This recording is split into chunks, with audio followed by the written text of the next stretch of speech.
श्री राम श्री राम श्री राम श्री राम श्री राम श्री राम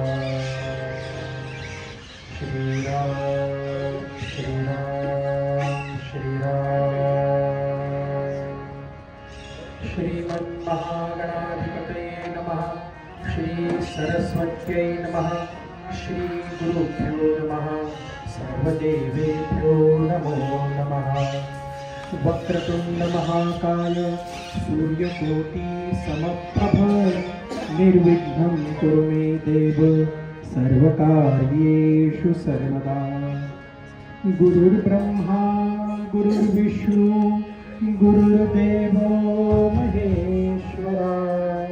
गुरु साक्षात् परब्रह्म तस्मै श्री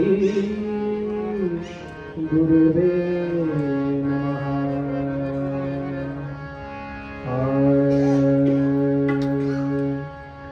जय जय राम राम कृष्ण हरे जय जय राम कृष्ण हरे जय जय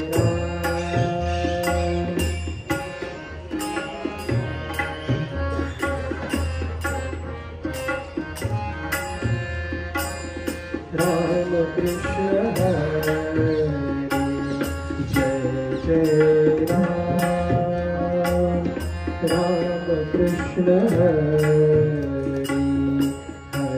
जय जय राम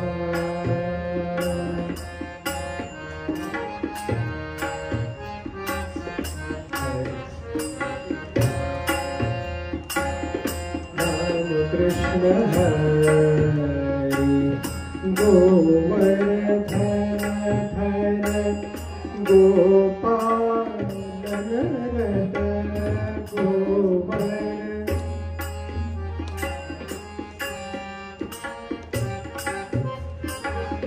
गोवर्धन धर गोपाल नरत गोकुल संकटहारी गोकुल संकटहारी हरि जय जय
रूप पाहता चरणी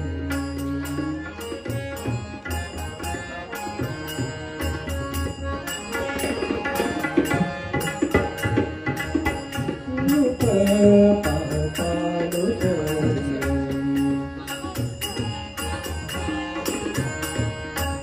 रूप पाहता चरणी सुख भाले हो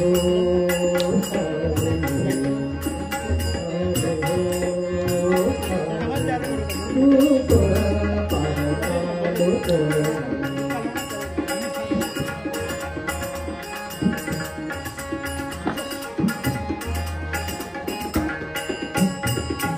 तोहा विठ्ठल बरवा तोहा विठ्ठल बरवा तोहा विठ्ठल बरवा तोहा मधुर बरवा तोहा मधुर बरवा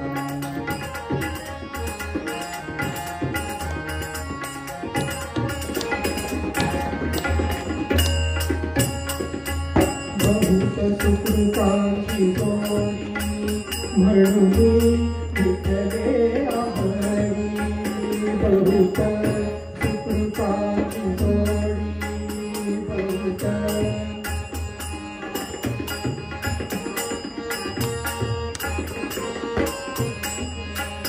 बहुत सुकृताची गोडी म्हणून विठ्ठले आभारी तोहा विठ्ठल बरवा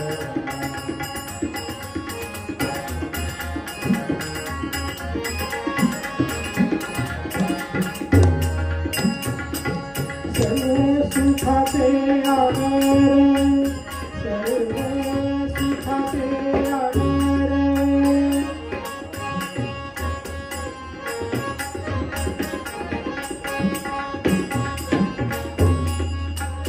बाप रखमादेवी वर बाप रखमादेवी वर बाप रखमादेवी वर तोहा विठ्ठल बरवा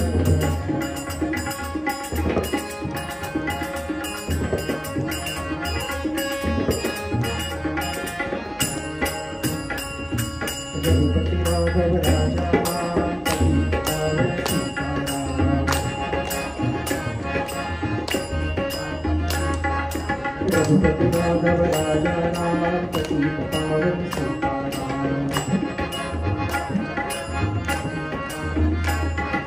रघुपति राघव राजा राम पतित पावन सीताराम रघुपति राघव राजा राम पतित पावन सीताराम रघुपति राघव राजा राम पतित पावन सीताराम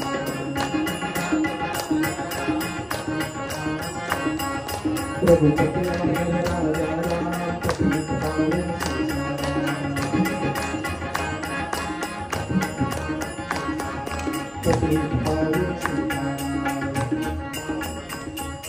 पतित पावन सीताराम राजाधिराज रामचंद्र भगवान की जय। पुंडरीकवरदाहारि विठ्ठल श्री ज्ञानदेव तुकाराम दत्तात्रेय जनार्दन स्वामी एकनाथ महाराज की जय। जय रघुवीर समर्थ।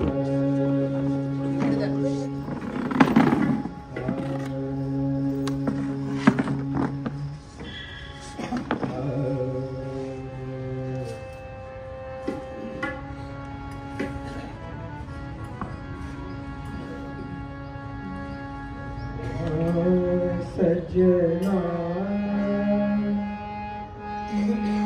प्रीत माझे करावे मना सजना प्रीत माझे करावे मना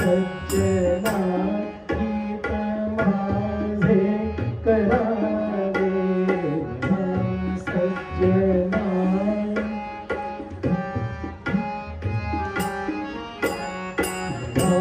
सज्जना हित माझे करावे सज्जना हित माझे करावे सज्जना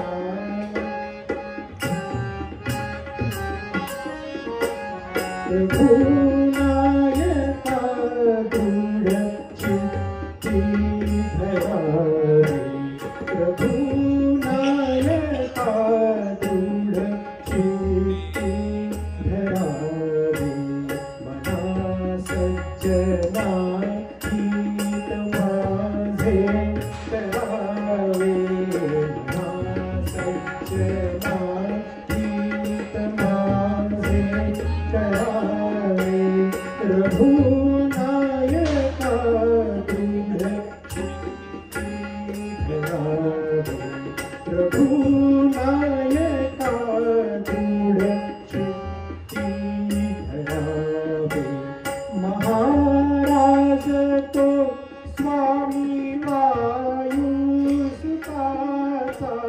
महाराज तो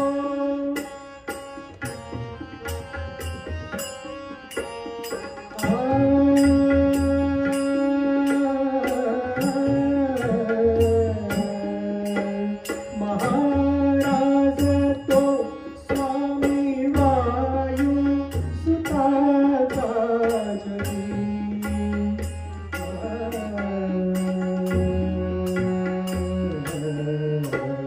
जगी उद्धरी नाथ लोकत्रयाचा जगी उद्धरी नाथ लोकत्रयाचा महासज्जना हित माझे करावे सज्जना हित माझे करावे महासज्जना जय जय रघुवीर समर्थ. अतुल नगर ज्येष्ठ नागरिक संघातर्फे आज कीर्तनासाठी आपण सगळे जमलेले आहोत. ज्येष्ठ नागरिक संघाचे मनापासून आभार. कीर्तनासाठी तो पूर्वरंगासाठी जो श्लोक घेतलेला आहे तो समर्थांच्या मनोबोध या ग्रंथातील श्लोक आहे. मनोबोध ग्रंथाचं नाव मनोबोध, मनाला बोध करणारा ग्रंथ. मनालाच का बरं बोध करायचा हो? समर्थांनी एक गोष्ट ठरवून ठेवली आहे. समर्थांनी एक गोष्ट जाणली किंबहुना काय, की आपल्या मनामध्ये जेवढी शक्ती आहे ना तेवढी कुठेच नाही. कुठलीही गोष्ट समजा करायची असली तर ती मनात एकदा धरली की आपण ती नक्कीच करू शकतो. आपण म्हणतो ना की हो मला कीर्तनाला जायचंय, मग काही अडचण येऊ ना आपण कीर्तनाला जायचं म्हणजे जातोच. काय यायचं होतं हो कीर्तनाला, पण काय करावं, ऐन वेळी काय झालं ना माझे व्याहीच आले, काय करणार, अडचण आली. बरं एक मन मला सांगतच होतं बरं की कीर्तनाला जावं, पण दुसरं मन सांगत होतं की नाही 7 वाजताची मालिका बघावी. मग हे एक मन कुठलं जे तुम्हाला कीर्तनाला जा म्हणतंय, आणि हे दुसरं मन कुठलं की 7 वाजताची मालिका बघा म्हणून म्हणतंय. हे मन म्हणजे नेमकं काय आहे आणि हे मनाला बोध हे समर्थ काय करतात? ज्ञानेश्वरीमध्ये ज्ञानोबा मन याची एक सुरेख व्याख्या करतात. बुद्धी आणि इंद्रिये यांच्या दोघांमध्ये जे हेलकावं खातं ते मन. ते बुद्धीच्या बाहेरी अहंकाराच्या उरावरी ऐसे ठाई माझारी बळाविले. ते बुद्धीच्या बाहेर बसलेलं आहे, अहंकाराच्या उरावर बसलेलं आहे, असं जे बळपूर्वक सांगतंय ते मन. असं ज्ञानोबा 13व्या अध्यायात आपल्याला सांगतात. बुद्धीच्या बाहेरी का बरं? अरे बुद्धीच्या आतमध्ये असतं तर बुद्धी तर सांगतेच आहे ना की अरे नाही, आपल्याला व्यायाम करणं गरजेचं आहे, बरं सकाळी लवकर उठायला पाहिजे, सूर्यनमस्कार घालायला पाहिजे, नाही तरी आपले 4 किलोमीटर किंवा 2 किलोमीटर, अरे 500 मीटर तरी पायी चालायला पाहिजे सकाळच्या उन्हामध्ये.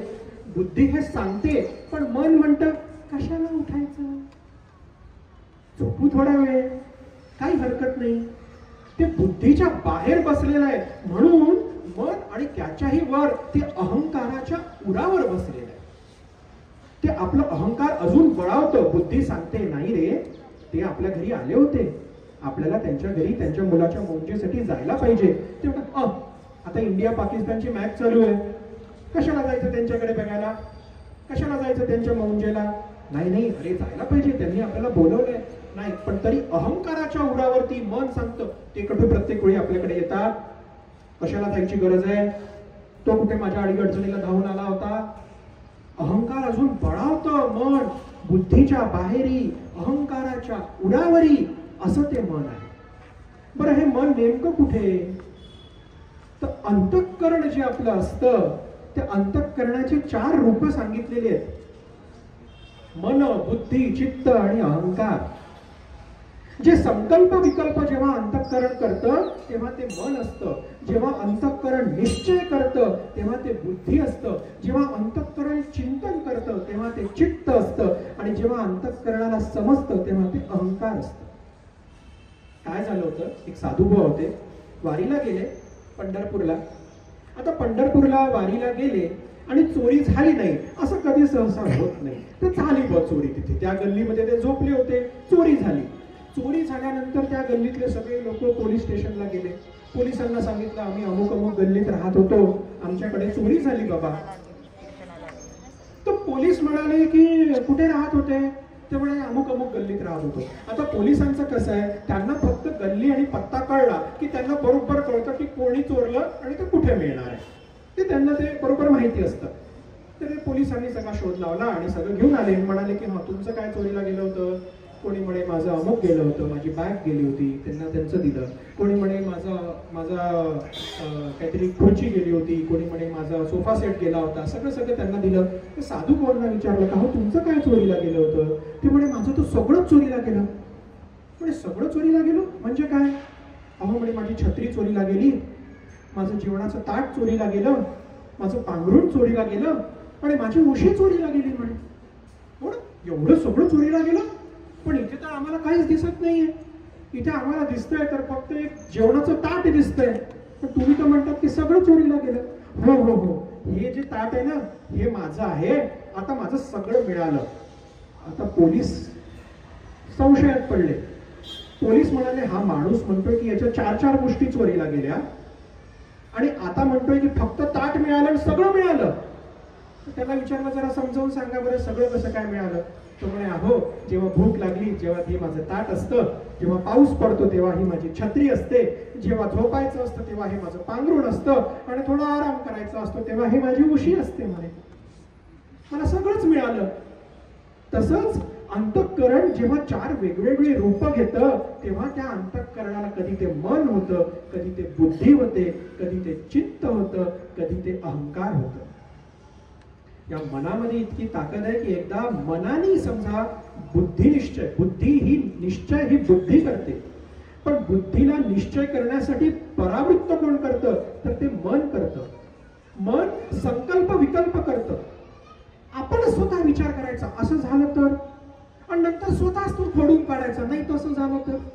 ते आपल्याकडे म्हण आहे ना. काय झालं होतं, माणूस घरी आला, नवरा बायकोला म्हणाला की अगं की तो गावाच्या बाहेर तुरी विकणारा आलेला आहे, तर काय करायचं. पण अरे वा वा वा वा, चला बरं जाऊन आपण तुरी आणू. बरं पण तुरी आणल्यानंतर काय करशील तू. ती म्हणे काही नाही, म्हणे तुरी काही आपल्या घरी ठेवेल, काही त्याची भाजी करेल, काही आपण आपल्या शेतामध्ये लावू, ती पुन्हा तुरी आपण उगवेल. बरं मग काय करशील. नाही म्हणे ती तुरी उगवल्यानंतर काही आपण विकू, आपलं घर संसार चालेल आणि नंतर मग आपण काही पुन्हा आपल्या घरी ठेवू, भाजी करू, आपण आपल्या पोराबाळांसाठी आपल्यासाठी खाऊ. बरं बरं मग भाजी करशील तर कशी करशील. नाही म्हणे मला घट्ट भाजी आवडते. तो नवरा म्हणतो नाही मला पातळ आवडते. ती म्हणे नाही नाही, माझ्या आईने ते मला घट्ट तुरी करायला शिकवली आहे. नवरा म्हणतो नाही, पातळ करायची आहे. नाही नाही, घट्ट कर, पातळ कर. आता त्या दोघांचं भांडण तिथेच सुरू झालं. प्रसंग काय होता, ती तुरी गावाबाहेर आणि भांडण या दोघांचं घट्ट करते का पातळ करते. मन स्वतः संकल्प करतो की आपण ती तुरी घेऊन यायची, स्वतःच त्याचा विकल्प करतो. ती तुरी नाही मिळाली तर कीर्तनाला यायचंय, हो, स्वतःच नाही जाता आलं तर, तिथे बसायला जागाच नाही मिळाली तर, जिना चढताच नाही आला तर, ऐकूच नाही आलं तर, कीर्तनकार धुवाच पडले तर, ऍक्सिडेंटच झाला तर, अरे आमच्या जीवावरती कशाला. स्वतःच संकल्प करायचा, स्वतःच विकल्प करायचं, ते मन असतं. तर त्या मनाला बोध करणं हे समर्थांनी एक दिव्य काम उचललेलं.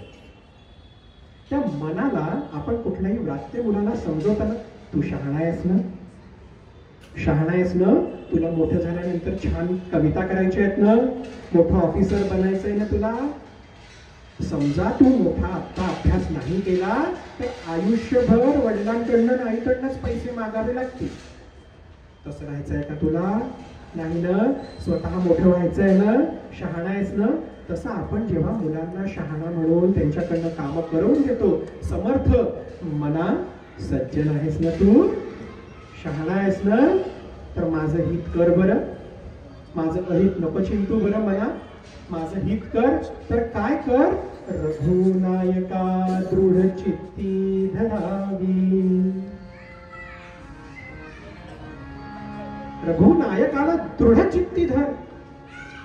त्या मनाला फक्त एवढं सांगायचंय की मना, अरे तू बुद्धीला सांग की असा निश्चय कर की त्या रघुनायकाचं चिंतन कर. आणि चिंतन हे चित्तानी होतं, अंतःकरण एकच आहे, भूमिका बदलत जातात. पहिले मनाने सुरुवात होते. ज्ञानेश्वर माऊली म्हणतात, कुठलंही कार्य करता आधी करीती, आधी मनवणीची उठी, मग ते वाचा दिठी करासी ये. कुठलंही काम करताना पहिले ते मनात येतं. मनात नाही आलं तर ते वाचिनी पण येत नाही, डोळ्यांनाही दिसत नाही, काही नाही. आधी पहिले मनात यावं लागतं. पण किती वेळ चिंतन करायचं? फक्त मनाला सांगून होतं का? नाही. फक्त बुद्धीने निश्चय केला तर होतो का? नाही. तर फक्त निश्चय आणि बुद्धीने करून नाही होत नाही. आज मला महाराष्ट्रात पहिला यायचंय, मनाने सांगितलं, हो, काय करावं लागेल? याच्यासाठी जीवापाड मेहनत करावी लागेल. म्हणजे काय करायचं? सकाळी लवकर उठायचं, अभ्यासाला बसायचं. मनाने सांगितलं, बुद्धीने निश्चय केला. बुद्धीने निश्चय केला की मी सकाळी उठणार, अभ्यासाला बसणार. हा बुद्धीचा निश्चय जरी झाला तरी अभ्यास फक्त करून होतो का? नाही. त्या अभ्यासाचं सतत चिंतन करावं लागतं. सतत, आज सकाळी काय वाचलं मी, पुन्हा आठवून बघावं लागतं. हो, अरे हे वाचलं, हे वाचल्यानंतर याला असा उपयोग आपण करू शकतो. ते चिंतन सतत करत राहायला पाहिजे. म्हणून रघुनायका दृढ चित्ती धरावी. मना, तू माझं हित करणार आहेस ना, तर कसं हित कर? तर त्या रघुनायकाला दृढ चित्ती धर. कोणी दृढ चित्ती धरलाय हो रघुनायकाला? कोणी सतत चिंतन केलंय रघुनायकाचं? अहो, शबरीचे गुरुदेव शबरीला सांगतात की अगं शबरी, आमचं आता या आश्रमातलं काम झालंय बरं का, आता आम्ही हिमालयात जाणार आहोत. हिमालयात आम्ही जाणार. तर शबरीने विचारलं, गुरुदेव मी, मला काय आज्ञा? तर शबरी सांगते, गुरुदेव मला काय आज्ञा? तर गुरुदेव तिला उत्तर देतात, शबरी, हा आश्रम आता तू सांभाळायचा. आपल्याला असं विचारल्यानंतर आपण किती दिवस सांभाळायचं, म्हणजे काय करायचं? शबरीने असं नाही विचारलं बरं. शबरीने पहिला प्रश्न केला, गुरुदेव छान, तर माझा उद्धार होईल ना गुरुदेव? नक्की होईल. कधी होईल? प्रभू रामचंद्र आल्यानंतर तुझा उद्धार होईल. शबरीने 1 नाही, 2 नाही, 5 नाही, 70 वर्ष रामाची वाट बघितली. दररोज सकाळी उठायचं, सडा सन्मार्जन करायचं, सुरेख रांगोळी काढायची. शबरीने फक्त एक दिवस बोरं नाही तोडलेत, 70 वर्ष दररोज बोरं तोडलेत. का तोडलेत? रघुनायका दृढ चित्ती धरावी. सतत त्या रघुनायकाचं चिंतन. संध्याकाळ झाली, नाही आले का श्रीराम? निराश व्हायची, पण दुःखी होत नसे. नाही आले का श्रीराम? हरकत नाही, उद्या येतील. राम रघुनंदना राम रघुनंदना राम रघुनंदना.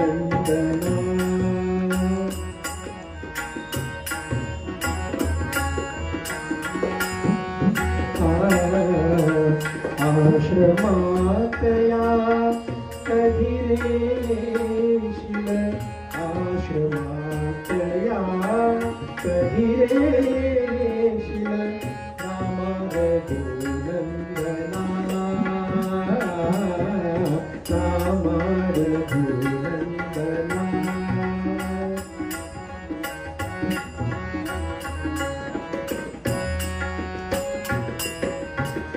मीन अहिल्या शापित नारी, मीन अहिल्या शापित नारी. मीन जानकी राजकुमारी, दीनरान मी वेडी शबरी, वेडी शबरी. तुझ्या पदांचे अखंड चिंतन, तुझ्या पदांचे अखंड चिंतन. ही माझी साधना. राम रघुनंदना राम रघुनंदना राम रघुनंदना.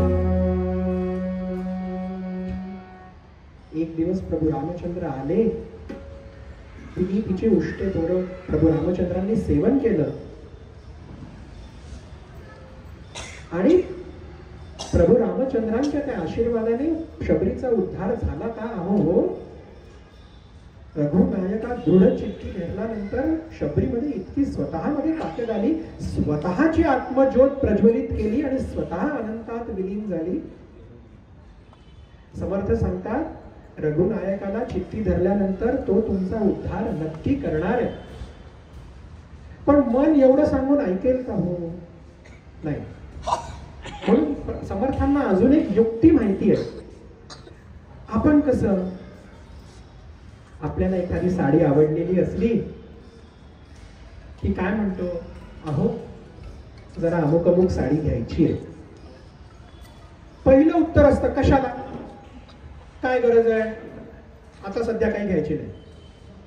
मग स्त्रिया काय युक्ती करतात, अहो ही साडी ना माधुरी दीक्षितने नेसली होती त्या चित्रपटामध्ये. हो का? बरं बरं, काही हरकत नाही घ्यायला. तुलना आली की लगेच मन तयार होतं. काय झालं होतं, एकदा घरी पूर्णावरणाचा स्वयंपाक झाला होता. कुणाचार होता. नवरा जेवायला बसला आणि बायकोने सुरेख पुरणपोळी केली आणि पहिली एकदम पानात वाढली, त्याच्यावरती एकदम मस्त तूप. हा, पुरणपोळी एकदम छान झाली होती. बायको तिथेच मागे येऊन उभी राहिली, म्हणाली, का हो, कशी झाली? तो नवरा म्हणतोय की अगं आता इतकी गरम आहे, मला नाही खाता येते, मी अजून बरं खा, लवकर खा. कशी झाली? त्यांनी हळूच करून तोडली. ते गरम पुरण एकदम तोंडात गेलं, ते जिभेला लागलं, वरती टाळूला चिकटलं. हा, त्याचा तोंड जे उघडलं ते बंद होईना. आणि अशा ह्याच्यात ती बायको विचारते, का हो, कशी झाली? तो हा हा हा करतोय, त्याला काही सुचत नाहीये. तेवढ्यात त्यांनी एक पाणीचा ग्लास घेतला, थोडस पाणी 2 घोट पिले आणि बायको, का हो, कशी झाली? नाही नाही, अहो अगं थांब, छान झालीये पुरणपोळी. नाही नाही नाही, छान झाली, नुसती नुसती छान झाली. असं कसं? कशी झाली? व्यवस्थित खा, पुन्हा खा बरं, कशी झाली सांगा. अगं नाही, छान झालीये, पुरण एकदम प्रमाणात आहे, साखर गुळ काय एकदम मस्त प्रमाणात घातलेलं आहे, घट्ट पुरण आहे, पापुद्रा एकदम छान निघालेला आहे आणि एकदम तूप पण वरती काय खमंग, वा वा वा वा, पूर्ण व्यवस्थित सगळीकडनं भाजल्या गेलेली आहे. मी एक पुरणाचा तुकडा खाल्ला, खूप छान झाली आहे. नाही नाही बरोबर नाही. तेवढ्यात ती ऐकेल ती बायको कशी, तुम्ही पुन्हा खा बरं, पुन्हा खा, व्यवस्थित खा, थोडासा मोठा घास घ्या, पुन्हा खा. कशी झाली, तुम्हाला दुसरी गरम वाढू का तुम्हाला? अगं नाही नाही नाही नाही. आता त्या नवऱ्याला कळलं नेमकं बोलायचं काय. त्याने दुसरा, बरं का तुझं म्हणणं बरोबर आहे, मी पहिला घास जरा घाईघाईमध्ये खाल्ला, मला कळली नाही पूर्ण चव, आता मी प्रयत्न करतो. त्याने पूर्ण पोळी तोडली आणि एक छान घास घेतला, 2 मिनिटं डोळे बंद केले, चिंतन केलं आणि म्हणे अगं अशी पुरणपोळी माझ्या आईला देखील जमली नव्हती, तशी तुला जमली बघ. तेव्हा ती बायको, आता कसं बरोबर बोलले. तुलना केल्यानंतर बरोबर माणसाला लगेच कळतं.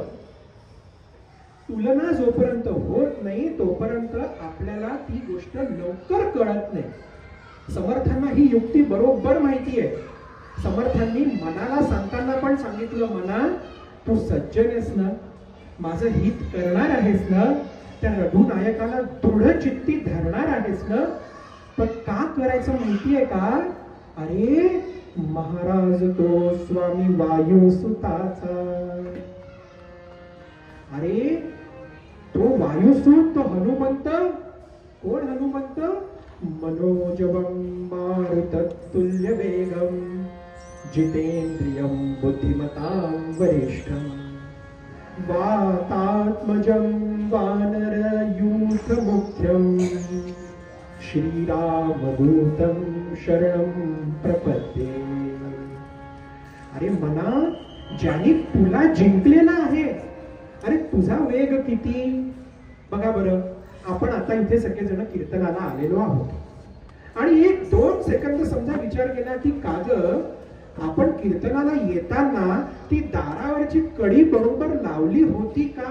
एका क्षणात आपल्या सगळ्यांचं चित्त दारावरच्या कडीपर्यंत गेलेलं आहे, आपल्या घरी गेलेलं आहे. एवढं वेगाने मन आपलं पळतं.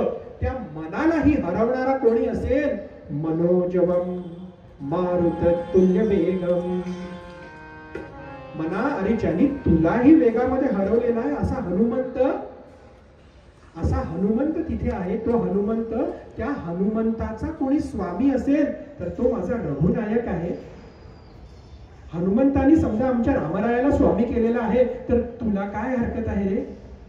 तू पण रघुनायकाला स्वामी कर.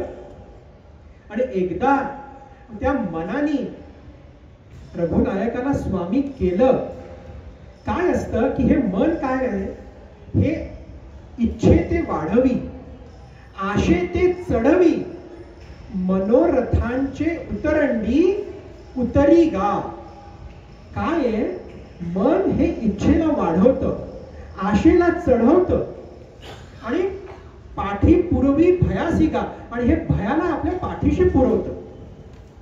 आशा ही एक वेगळी शृंखला आहे हो. आशा नाम आश्चर्यकारक शृंखला.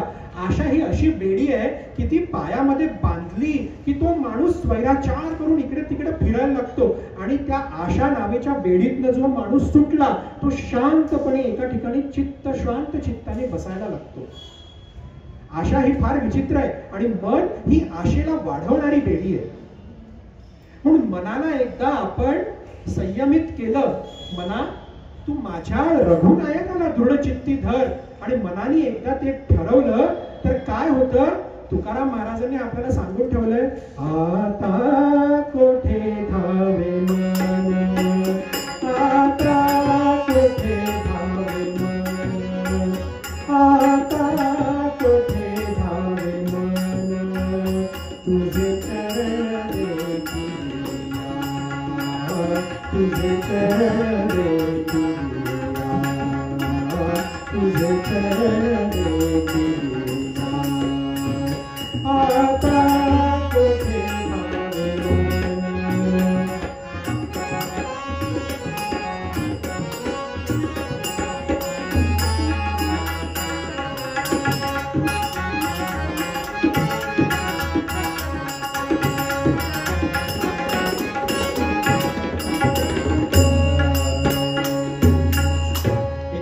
चरणांचं दर्शन झाल्यानंतर आता मन माझं कुठेच धावत नाहीये, फक्त माझं दृढचित्ती रघुनायका दृढचित्ती धरावी. असं समजा आपलं चित्त दृढ असलं तर ते मन जे सज्जन आहे ते आपलं हित करणार नाही तर काय. आणि मनाने नाही केलं तर तो माझा रामराय जो आहे, ज्याला मी चित्तामध्ये दृढ ठेवलेला आहे, तो माझा उद्धार करणार नाही तर राहिलं काय.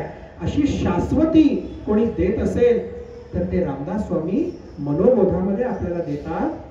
मन सज्जना हित माझे करावे, मना सज्जना हित माझे करावे, मना सज्जना.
कीर्तनातला मध्यांतर. अनेक लोक विचारतात की बुक्का का लावतात. हा बुक्का माझ्या पांडुरंगांचा, त्याचा जो आहे तोच माझा. कीर्तनकाराचा हा नारदाची गादी असल्यामुळे हा कीर्तनकाराला कोणी नमस्कार वगैरे हे नारदाची गादी असल्यामुळे हा कोणा वैयक्तिक माणसाचा नाही. सगळेजण एक थोडा वेळ आपण भजन करूया.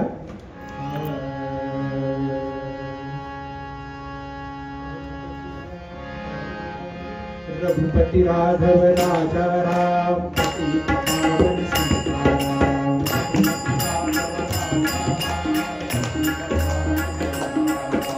रघुपति राघव राजा राम पतित पावन सीताराम.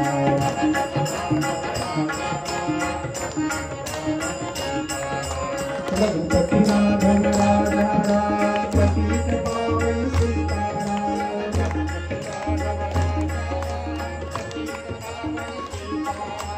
रघुपति राघव राजा राम पतित पावन सीताराम.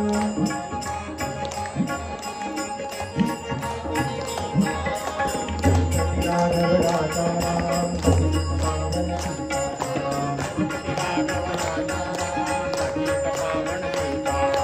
रघुपति राघव राजा राम पतित पावन सीताराम.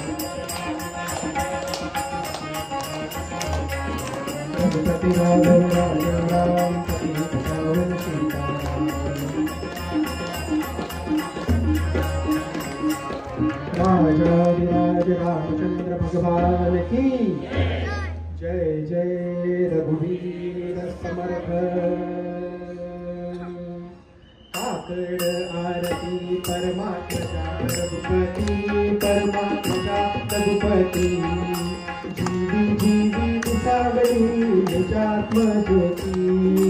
काकड़ आरती परमात्मा रघुपति राजा राम रघुपति। जीवी जीवे सावली निजात्म ज्योति। काकड़ आरती परमात्मा रघुपति राजा राम रघुपति। जीवी जीवे सावली निजात्म ज्योति।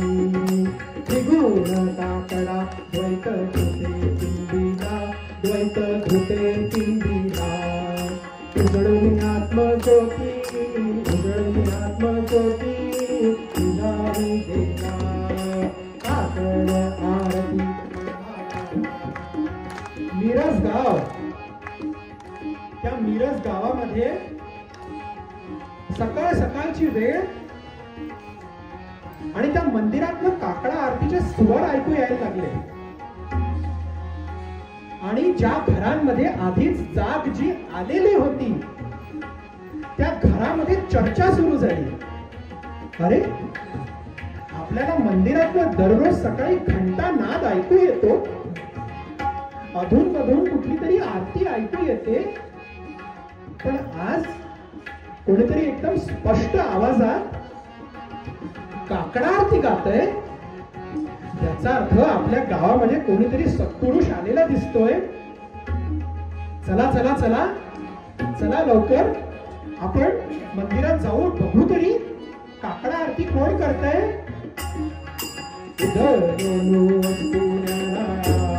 ज्योती बोधता तत्काळी रामी रामदास जीवे भावे ओवाळी। उदयोनु वस्त बोध प्रातकाळी बोध प्रातकाळी रामी रामदास जीवे भावे ओवाळी। काकड आरती परमात्मा रघुपति राजा राम रघुपति। जीवे सावली निजात्म ज्योति। काकड़ आरती परमात्मा रघुपति राजा राम रघुपति। जीवे सावली निजात्म ज्योति निजात्म ज्योति। रामदास स्वामींनी काकडा आरती प्रभू रामचंद्रांच्या मूर्तीला ओवाळली, आरती समोर ठेवली आणि आपल्या प्रभू रामचंद्रांचं दर्शन घेऊन आसनस्थ झाले। गावातली मंडळी ही गर्दी करून रामदास स्वामींच्या बाजूला, महाराज आपला परिचय। रामदास स्वामींनी म्हणावं, या देहाला रामदास असे म्हणतात। म्हणजे चाफळला 12 वर्ष तप केलं ते तुम्हीच का? होय। तेवढ्यात दुसऱ्याने विचारलं, म्हणजे प्रभू रामचंद्रांची कृपा झाल्यानंतर 12 वर्ष ज्यांनी तीर्थयात्रा केली ते रामदास तुम्हीच काय? होय। तेवढ्यात तिसऱ्याने विचारावं, म्हणजे चाफळ पासून नाशिक आणि टाकळी इथे एवढे मोठे समर्थांचे रामाचे मठ तयार केले ते तुम्हीच काय? होय, आम्हीच। बाबा, आमच्या गावाचं किती मोठं भाग्य। रामदास स्वामी आमच्या गावामध्ये आलेत। वा स्वामी, आमचा नमस्कार स्वीकार करावा। स्वामी, ह्या गावामध्ये आपले चरण लाभले, आमचं भाग्यच, आम्हाला काय आज्ञा आहे? समर्थांनी उत्तर दिलं, जसा टाकळी मुक्कामी चाफळ मुक्कामी प्रभू रामचंद्रांचे मठ तयार झाले आहेत, रामचंद्रांची नित्य उपासना सुरू आहे, तसंच मिरज गावातही एक मठ उभारावा अशी आमची इच्छा आहे. महाराज ते काही व्हायचं नाही. का बरं? अहो इथला सुलतान महावात्रट आहे, महाखवीस आहे. अहो रामाचं नाव घेतलं की त्याच्यातली ममताच चालली जाते, एकदम ऐकतच नाही. ते काही होणे नाही महाराज इथे. असं हरकत नाही, आपण प्रयत्न करू. पण महाराज आज दुपारच्या भोजनाला आमच्या घरी यावे. नाही, भोजन आम्ही कोणाच्याही घरी करत नाही. आम्ही माधुकरी मागणार, रामरायाचा नैवेद्य आम्ही स्वतः तयार करणार, रामरायाला नैवेद्य दाखवणार आणि तोच प्रसाद म्हणून आमचं भोजन. नाही, रामदास स्वामी मिरज गावात निघाले माधुकरी मागायला. बरं भिक्षा मागायची तर कशी? तर भिक्षा मागायचे पण काही नियम. फक्त 5 घरामध्ये भिक्षा मागायची. बरं ज्या 5 घरांमध्ये भिक्षा मिळेल असे 5 घर का नव्हे. पहिल्या घरामध्ये जायचं, भिक्षा मिळाली नाही, दुसरं घर, तिथेही मिळाली नाही, तिसरं घर, असे 5 घर संपले तर आजचा उपवास. पांडुरंग हरी वासुदेव हरी. समर्थ भिक्षा मागण्यासाठी मिरज गावामध्ये निघाले. पाहता तर एक सुंदर वाडा तिथे होता. वाड्यामध्ये समोर मोठा अंगण, तुळशी वृंदावन होतं. समोर बैठकीची खोली होती, आतमध्ये मासघर असावं. बघून प्रशस्त वाडा दिसत होता. तो वाडा जरी प्रशस्त असला तरी मनाला खिन्न करणारी एक गोष्ट समर्थांच्या नजरेत आली. त्या तुळशी वृंदावनाच्या खाली एक अवघी 12-14 वर्षाची पोर, विधवाबाईचे कपडे घातलेले,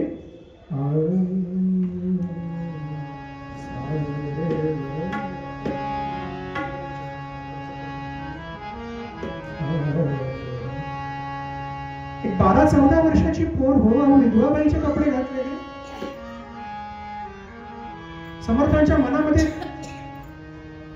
शंकेची पान सुटली. काय झालं असावं? पाहतात तर ती 12-14 वर्षाची पोर एखादा ग्रंथ वाचन करते असं समर्थांना दिसलं. समर्थांनी विचार केला, बरं बघू, आता आपण याच्यावरती चिंतन नाही करूया, नंतर करूया. समर्थ गेले पुढे म्हणाले, प्रभाते मनी राम चिंतित जावा, पुढे वैखरी राम आधी वदावा, सदाचार हा थोर सांडू नये तो, जगी तो चितो मानवी धन्य होतो. जय जय रघुवीर समर्थ. आतून मास घरातून आवाज आला, गोसाव्याला सांगावं आज काही मिळणार नाही बरं. एकदम शांत आणि हळू आवाजात आवाज आला होता बरं. पण आधीचे आवाज हळू जरी असले तरी ज्याच्यापर्यंत पोहोचायचे त्याच्यापर्यंत अगदी बरोबर पोहोचत होते. समर्थांनी म्हटलं काही हरकत नाही. त्या छोट्या बाळा मुलीकडे बघितलं. समर्थांनी म्हटलं, काय वाचता आहात आपण? त्या मुलीला एकदम सर्व झालं. अरे माझ्याशी कोणीतरी बोलतंय, मला कोणीतरी स्वतःहून प्रश्न विचारला. ती धावत गेली, समर्थांच्या पाया पडली. महाराज नाथांचं भागवत वाचते. वा, ग्रंथ सुटतो आहे. समर्थांनी विचारावं. ती मुलगी म्हणते, हो आई वडिलांनी अक्षर ओळख करून दिली आहे, पण आपला जो प्रश्न आहे की ग्रंथ सुटतो आहे का, तर नाही हो. अडचणी खूप येतात आहे, अनेक प्रश्न येतात आहे, उत्तर काही सापडत नाही. ज्ञानेश्वरी आहे, नाथांचं भागवत आहे, रामायण वाचते आहे, भावार्थ रामायण नाथांचं, पण अनेक प्रश्न मनात येतात आहे, सुटत नाही आहेत. आपण माझी त्या प्रश्नांची सोडवणूक कराल? समर्थ हसले, आशीर्वाद दिला. छान मुली, असाच अभ्यास करत राहा. योग्य वेळ आली की आपोआप सगळे प्रश्न सुटतील. समर्थ संध्याकाळी पुन्हा संध्याकाळच्या उपासनेला त्या मंदिरात पोहोचले. सगळी मंडळी उपासनेला आलीच होती. समर्थांनी विषय काढला, आज सकाळी आम्ही ज्या घरात गेलो होतो भिक्षेसाठी, तिथे एक 12-14 वर्षाची मूल आम्हाला दिसली. विधवेचे कपडे घातले होते. कोण होती बरं ती? मंडळी सांगतात, अहो समर्थ काही विचारू नका हो.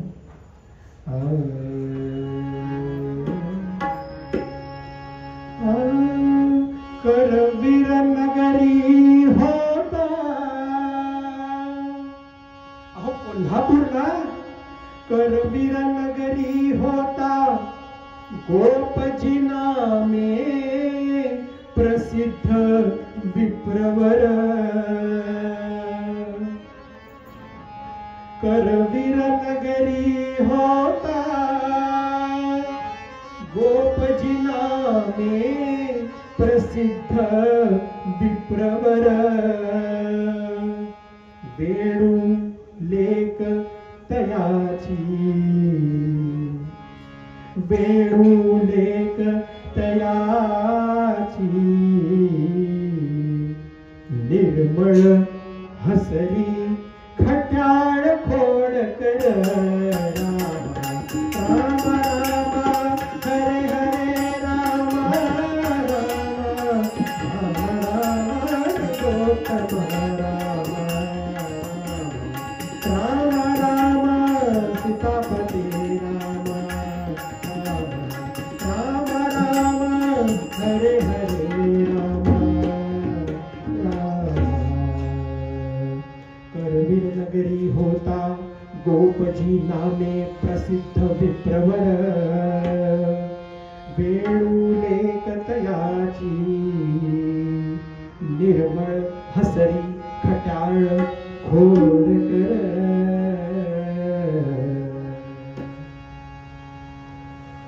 अहो इतकी छान गोड बाळ हो. अहो तिच्यासाठी हे स्थळ आलं मिरज गावातलं. तिचं लग्न झालं मोठ्या थाटामाटात हो. तो दिवस म्हणजे आमच्या मिरज आणि कोल्हापूर नगरीतला एकदम आनंदाचा दिवस. लग्न होऊन वेणू घरी आली. काही दिवसांकरता वेणू माहेरी गेली तर तिच्या कानी एक वार्ता आली. धनी पडले झाडावरुनी.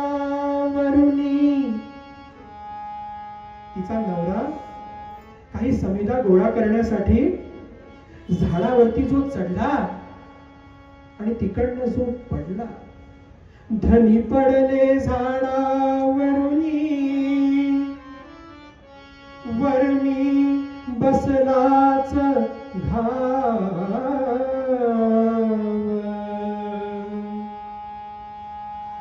बालवयातच झाली विधवा. नाही सुखाचे माव.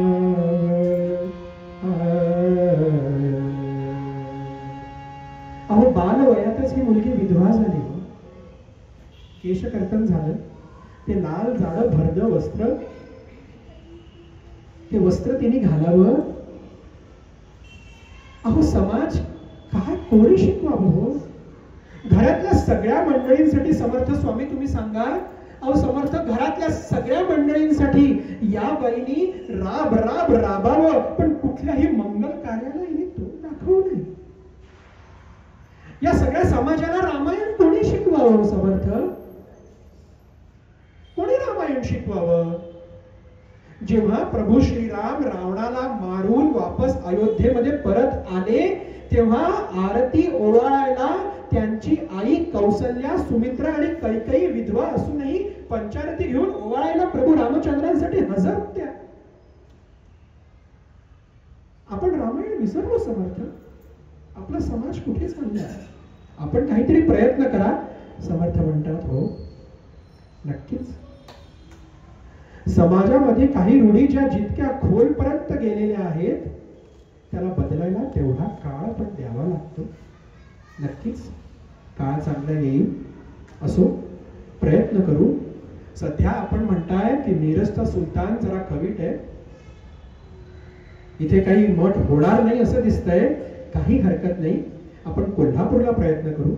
जेव्हा 2-4 मोठ्या शहरांमध्ये मठ झालेले दिसतील तेव्हा आपोआप मिरजमध्ये पण मठ होईल. असो. समर्थ काही दिवसांनंतर मिरजवरून समर्थांचा मुक्काम दुसऱ्या शहरात गेला. वेणू जी इथे घरी होती ती मनामध्ये अजून खिन्न वाटत होतं तिला, की आपले गुरु स्वतः चालून घरी आले होते, पण गुरूंचा आपल्याला योग लाभला नाही. आपल्या मनात जे वेगवेगळे प्रश्न होते अध्यात्माबद्दल, काही प्रश्न नाथांचे भागवत वाचल्यानंतर सुटत नव्हते, ज्ञानेश्वरी वाचल्यानंतर काही प्रश्न कळत नव्हते, ते सुटण्याची एक योग्य संधी आली होती. गुरु आपल्या दारी चालून आले होते, पण आपल्याला ती संधी गाठता आली नाही. वेणू आधीच खिन्न, त्या अधिक खिन्न राहायला लागली. हे बघता सासरकडच्या सासू सासऱ्यांनी थोडा विचार केला की काही दिवसांकरता वेणूला माहेरी कोल्हापूरला पाठवावं. वेणू काही दिवसांकरता कोल्हापूरला आपल्या घरी आली आणि गावामध्ये वार्ता पसरली की समर्थांचा 7 दिवसाकरता कीर्तन सप्ताह होणार आहे. अहो वा वा वा वा वा वा, काय योग चालून आलेला आहे. अहो वेणूला आनंद गगनात मावेन असा झाला की जे गुरु आपल्या घरी चालून आले होते, ज्यांनी मस्तकावरती हात ठेवून आपल्याला आशीर्वाद दिला होता, त्या गुरूंचं आपल्याला कीर्तन प्रत्यक्ष डोळ्यांनी बघायला मिळणार आहे आणि कानांनी ऐकायला मिळणार आहे. का? कारण अहो समर्थांच्या कीर्तनाची ख्यातीच अशी होती. रामदासांची अमृत तुल्य वाणी, रामदासांची अमृत तुल्य वाणी, श्रवण देता लोचने घेत पाणी. ओ रामदासांची अमृत तुल्य वाणी, श्रवण देता लोचने घेत पाणी. ओ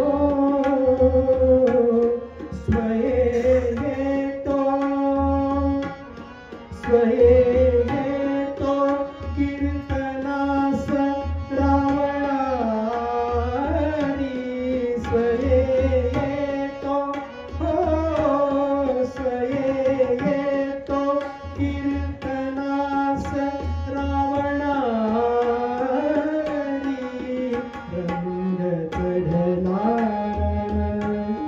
रंग चढला तै कीर्तनास भारी. ओ रामदासांची अमृत तुल्य वाणी, श्रवण देता लोचने घेत पाणी.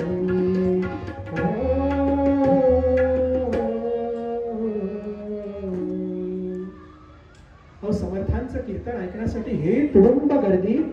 अहो मंदिराच्या बाहेर मोठा मांडव आणि मिळमिळत्या सगळ्या पडत्या. जरी त्या पडत्या मिळमिळत्या होत्या, परंतु पूर्ण मांडव असा प्रकाशलेला होता. वेणू 7ही दिवस पूर्ण सप्ताहाला समर्थांच्या कीर्तनाला गेली. जेव्हा शेवटचा दिवस आला सप्ताहाचा, वेणू गेली आणि समर्थांच्या पाया पडली, नमस्कार केला. स्वामी, मी वेणू. समर्था गोड हसले, म्हणाले, आमचा परिचय आहे. वा, ग्रंथ वाचन सुरू आहे ना? हो स्वामी, ग्रंथ वाचन सुरू आहे, पण काही प्रश्न आहेत, ते सुटत नाही. समर्थांनी म्हटलं, काही हरकत नाही, विचारा. वेणूंनी एक एक एक एक करून 25-30 प्रश्नांची यादीच केली होती तयार. तिथे मंदिराचे धर्माधिकारी ती यादी बघून अचंबित झाले. समर्थांचे शिष्य उद्धव, त्यांना आश्चर्य वाटलं, एवढी लहान वयातली पोर आणि हिला अध्यात्मातले इतके प्रश्न. सगळेजण एक गोलाकार करून बसले आणि समर्थांनी तिच्या प्रत्येक प्रश्नाचं उत्तर द्यायला सुरुवात केली.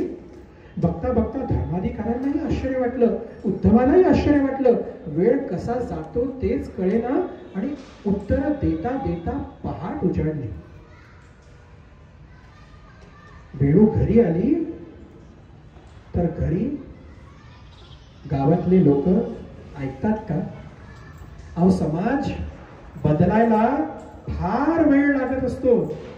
सगळी गावातली मंडळी ही गावाच्या घरातल्या अंगणामध्ये उभी आहे आणि वेणूच्या आई वडिलांना दोघेही जण विचारणा करतात आहे, कुठे वेणू? त्या घोसाव्याजवळ बसली आहे, रात्रभर बसली आहे एका परपुरुषाजवळ. वेणू आली. अहो, तुम्ही काय विचारणा करताय? ते माझे गुरुदेव आहेत आणि मी एकटी बसली नव्हते, माझ्यासोबत उद्धव होते, माझ्यासोबत धर्माधिकारी होते, त्यांना तुम्ही विचारा. सगळी जण मंडळी आली. धर्माधिकाऱ्यांनी पण साक्ष दिली की अहो, वेणू इथे बसली होती, तिने काही प्रश्न विचारले, समर्थांनी उत्तर दिले, आम्ही स्वतः तिथे बसले होतो. पण ऐकतील ती मंडळी कुठली? सगळे जणांनी प्रश्न विचारले, वेणू अशी कशी तू वागतेस? आई वडील ढसाढसा रडतात आहे, काही उत्तर मिळेना. समाजाचं मन बदलायला एवढं त्यांची ताकद नव्हती. वेणू म्हणते, मी काय करावं असं तुमची इच्छा आहे? विष पिऊन दाखव. आपली शुद्धता द्यायची असेल तर विष प्यावं लागेल. मीराबाईंनी पण तसंच केलं होतं. जरी वेणाचे शुद्ध मन ऐके नात ग्रामजन, विष प्राशूल करुण शुद्धता सांगती.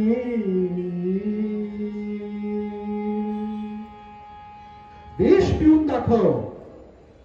मीराबाईंनी पण विष पिऊन आपली शुद्धता सिद्ध केली होती. तू विष पिऊन आपली शुद्धता सिद्ध करू शकत असशील तर आम्ही मानू. वेणू म्हणते की प्रभू रामराया, ही परीक्षेची घडी आहे, माझी नव्हे तुझ्या परीक्षेची घडी. आणा तो विषाचा प्याला. आई म्हणते की अगं वेणू, हे काय करतेस? वेणीने तो विष घेतला प्याला आणि घाट घाट घाट घाट घाट घाट घाट घाट तो प्याला प्यायली.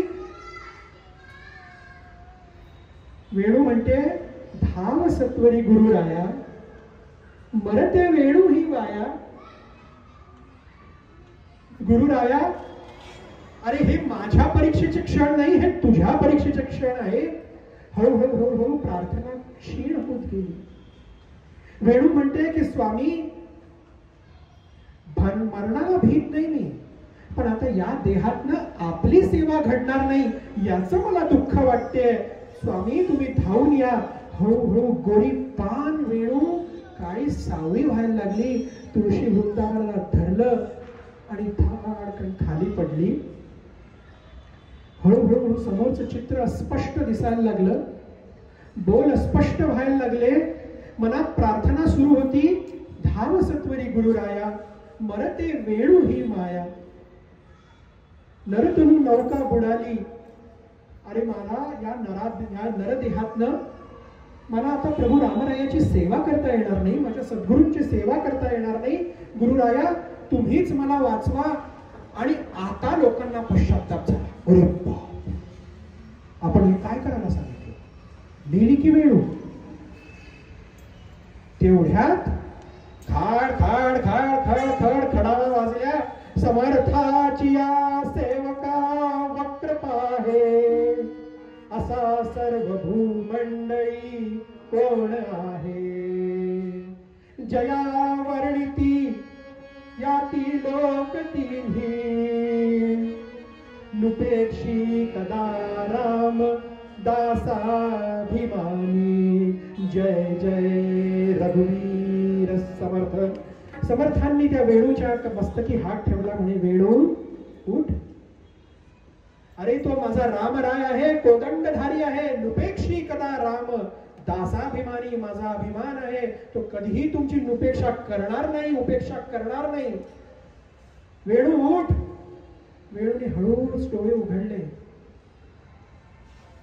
गुरुदेव, आपण घट्ट गुरुचरणांची मिठी घेतली. स्वामी, मला तो विषाचा प्याला आठवतोय, मला विष पितानाच आठवतोय, नंतरच काहीच आठवत नाहीये. आई म्हणते की स्वामी तुम्ही आमच्या वेणूला जिवंत केलं. नव्हे नव्हे नव्हे आई, नाही, जेव्हा विषाचा प्याला घेतला तेव्हा तुमची वेणू मेली. आता ह्या ज्या आहेत त्या आमच्या वेणा स्वामी आहेत, त्या आमच्या शिष्य आहेत. उठा, वेणा चाफळला मठ आहेच, राम मंदिर आहे, तिथं अक्का स्वामी आहेतच मठाची सगळी देखभाल करायला. त्यांच्यासोबत तुम्ही पण मठाची देखभाल करा, मैत्रिणीला मैत्रीण मिळेल. काही वर्षांनंतर जेव्हा मिरजला मठ स्थापन करण्याची आपली परिस्थिती झाली तेव्हा समर्थांनी मिरजला देखील मठ स्थापन केलं आणि वेणा स्वामींना मिरजच्या मठाचं मठाधिपती पद मिळालं. अशी या वेणा स्वामींची पुढे उद्धार झाला. अनेक दिवस समर्थांनी नंतर मग सज्जनगडावरती वास्तव्य केलं. सगळे जण आपले शिष्य आपापला मठ सांभाळत होते. वेणा स्वामींना खंत वाटत होती, महाराज मठ सांभाळता येतो, प्रवचन कीर्तन करता येतात आहे. अहो, ज्या विधवा बाईचा चेहरा देखील कोणी बघत नसे, आज ती वेणा जेव्हा कीर्तनाला उभी राहते तेव्हा तीच मंडळी कीर्तन झाल्यानंतर त्या वेणा स्वामींचे चरण धरतात. हो, तुम्ही आमचा एवढा उद्धार केला स्वामी, आम्हाला तुमच्यापासून दूर नका ठेवू. सज्जनगडाला बोलवा, माहेरी पाठवता ना स्वामी. कल्याण स्वामी म्हणाले, अगं वेणे, काय बोलता तुम्ही वेणा स्वामी? माहेरी यायचं म्हणजे काय? तुम्हाला कुठे जायचंय? माहेर म्हणजे कुठलं? समर्थ म्हणे, कल्याणा त्या काय म्हणतात ते आम्हाला कळलं. या वेणा स्वामी सज्जनगडावरती उत्सवाला या. वेणा स्वामी सज्जनगडावरती गेल्या. अनेक वर्ष मिरजचा मठ सांभाळल्यानंतर सज्जनगडावरती गेल्या. समर्थ म्हणतात, वेणा स्वामी आज प्रभू रामरायाची उपासना तुम्ही करा बरं, प्रभू रामरायाचं कीर्तन तुम्ही करा. गुरुदेव माहेरी पाठवाल ना? कल्याण स्वामीला कळत नाहीये. अहो वेणा स्वामी, आपण इथे सज्जनगडावरती आलोय ना, हेच आपलं माहेर, याच्यापेक्षा दुसरं माहेर कुठलं? समर्थांनी पुन्हा डोळे मिटले आणि होकार दिला, हो नक्की माहेरी पाठवणार. आपण प्रभू रामरायाची सेवा करा, कीर्तन करा. आणि वेणा स्वामींनी स्वतः रचलेला कीर्तन करायला अभंग घेतला. बंध विमोचन राम माझा, बंध विमोचन राम, बंध विमोचन राम माझा, बंध विमोचन राम, बंध विमोचन राम माझा, बंध विमोचन राम. सकळही ऋषी मुनी ध्याती जासी, सकळही ऋषी मुनी ध्याती जासी, तोही माझा राम माझा, बंध विमोचन राम, बंध विमोचन राम माझा, बंध विमोचन राम. गुरु माहेरी पाठवाल ना? समर्थांनी होकार दिला. डोळे मिटले. सगळी मंडळी साथ देत होती. वेणा स्वामी म्हणत होत्या, शरण ही वेणा आली गुरुवर, शरण ही वेणा आली गुरुवर, पावली पूर्ण विराम माझा, बंध विमोचन राम. तिथे वेणा स्वामी गुडघ्यावर बसल्या. गुरुदेवाला साष्टांग दंडवत घातलं. प्रभू रामायाला मनोमन वंदन केलं आणि आपला देह ठेवला. माझा पावली पूर्ण विराम, पावली पूर्ण विराम. समर्थांनी वेणा स्वामींचं उत्तर कार्य सज्जनगडावरतीच केलं. जिथे उत्तर कार्य केलं तिथे चाफ्याचं फुलाचं झाड लावलं. ते चाफ्याचं झाड सगळी फुलं त्या फुलांचा सडा खाली घालत होतं. कल्याण स्वामींनी विचारलं, स्वामी चाफ्याचं झाड? हो. अरे कल्याणा, हे सगळं कशामुळे झालं?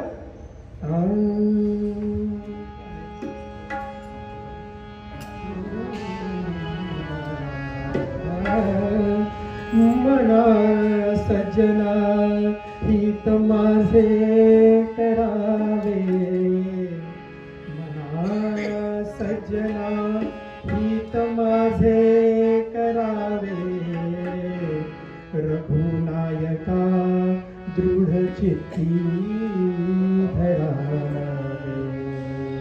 अहो त्या रघुनायकाला दृढ चित्ती धरल्यानंतर वेणा स्वामींना ते परमपद प्राप्त झालं. महाराज तो स्वामी वायू सुताचा, जगी उद्धरी नाथ लोकत्रयाचा.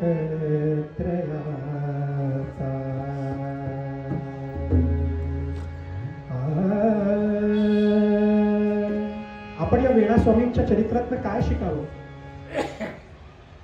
एकदा दृढचित्ती त्या रामरायाला धरलं, त्या रघुनायकाला धरलं, तर आपला उद्धार हा नक्की होतो, त्याची खात्री रामराय घेतो, आपण नव्हे.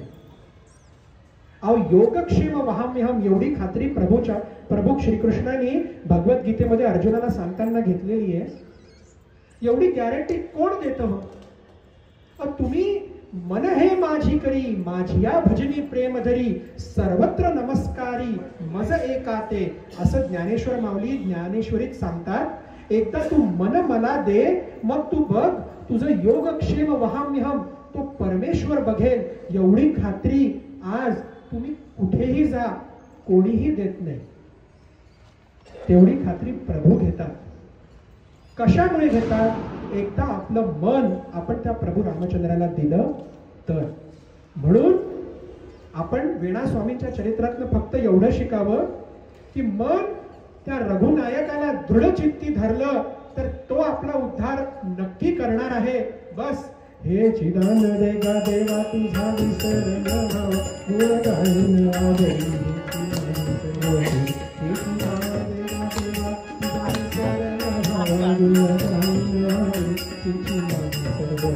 नलगे मुक्ती धन संपदा संत संदये सदा, गुण गायन आदरी तुका म्हणे गर्भवासी सुखे घालावे अंबासी, गुण गायन आदरी पांडुरंग पांडुरंग पांडुरंग पांडुरंग पांडुरंग पांडुरंग पांडुरंग. आपण जिथे आहात तिथे आपल्या आपल्या ठिकाणी आरतीसाठी उभं राहावं. आपल्या पायातल्या वाहनं असतील तर त्या आपल्या खुर्ची खालीच ठेवाव्या. आपण सगळेजण एकत्र प्रभू रामरायाची आरती करूया. श्रीराम जय राम जय जय राम, श्रीराम जय राम जय जय राम. आरती वाळू पाहू सुंदर मेघश्याम, आरती वाळू पाहू सुंदर मेघश्याम. श्रीराम जय राम जय जय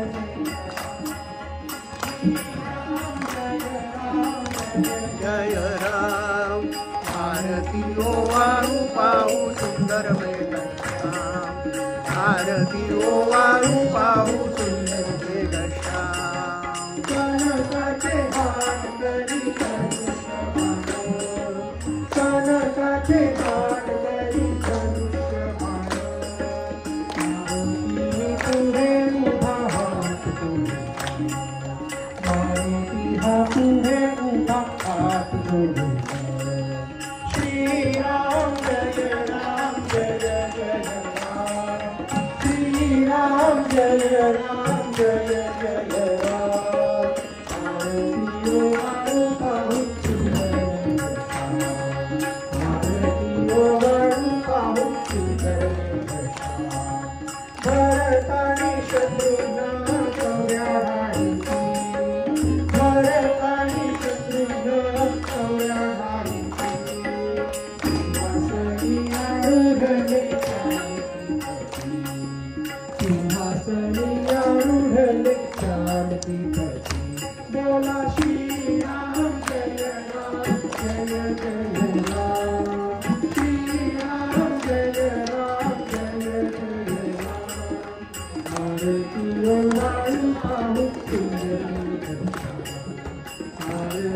ओवाळू पाहू सुंदर मेघ विष्णुदास नामामळे मागणी हेची विष्णुदास नामामळे मागणी हेची अखंडित सेवा घडो रामचंद्राची अखंडित सेवा घडो रामचंद्राची बोला श्रीराम जय राम जय जय राम श्रीराम जय राम जय जय राम आरती ओवाळू पाहू सुंदर मेघ आरती ओवाळू पाहू सुंदर मेघ